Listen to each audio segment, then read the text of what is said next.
মৌমাছি ক্যাকটাসের কাঁটা তুলে হাঁসের গায়ে ফোটাতে যায়। এই মৌমাছি অনেক কষ্টে মধু সংগ্রহ করছিল। आज कमाएगा तो कल बैठकर खाएगा।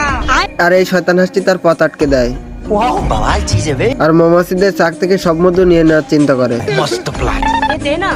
বিবাদ বুঝতে পেরে মৌমাছি সব মধু ঝোপনে ফেলে দেয়। अरे हम तो गरीब हैं, एक गरीब किसी को क्या दे सकते। আর পিছন দিক থেকে পালাতে শুরু করে। এটা থেকে হাঁস তার পায়ের তলে কালি রেখে দেয় আর সেই সাপ দেখে পিছু করতে শুরু করে। তখনই এই শয়তান হাঁস নকল ফুল বানিয়ে রেখে দেয়। কিন্তু মৌমাছি তো হাঁসের জালে হাঁসকেই ফাঁসিয়ে দেয়।